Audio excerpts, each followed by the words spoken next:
everyone, thanks for tuning in for this video tutorial. My name is Miss Mallory and I work over at the Idaho Falls Public Library. Today we are going to be making a balloon-powered launcher. To make our launcher, we only need 3 things. We're going to need a cardboard tube. You can use what comes out of the paper towel, the toilet paper, or a wrapping paper tube. If you can't find any cardboard tubes, you can use a paper or plastic cup to make it. You'll just need to cut off the bottom of the cup so that you have an opening on both ends. You'll need a pair of scissors, and you'll also need a balloon.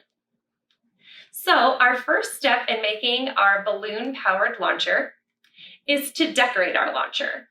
I decided to use some letter stickers and put my name on it, and I used some stick-on rhinestone gems to make it kind of shiny and pretty. You can use whatever you want to decorate yours. Maybe you want to make yours look like an alien spacecraft that can launch things out of it.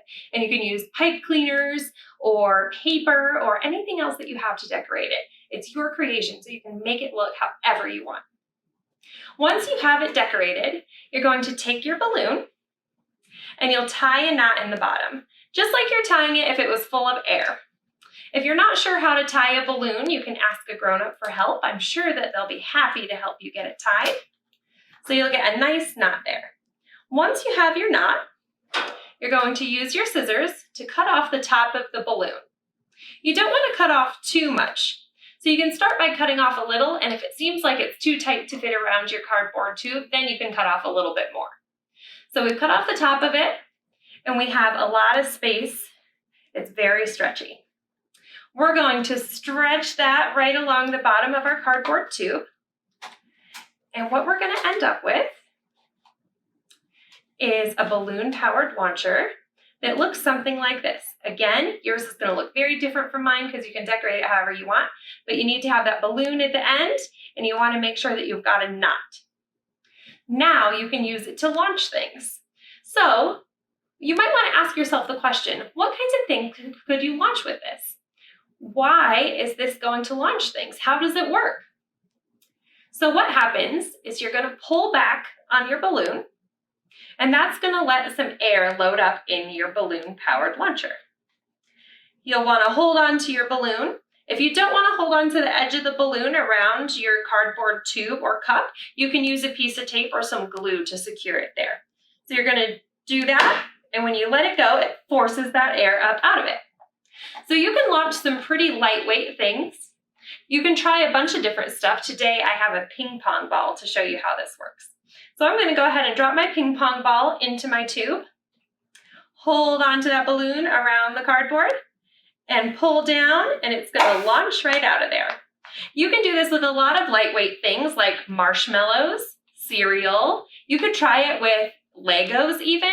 Anything that you have that you think that you could shoot out of your launcher is worth trying.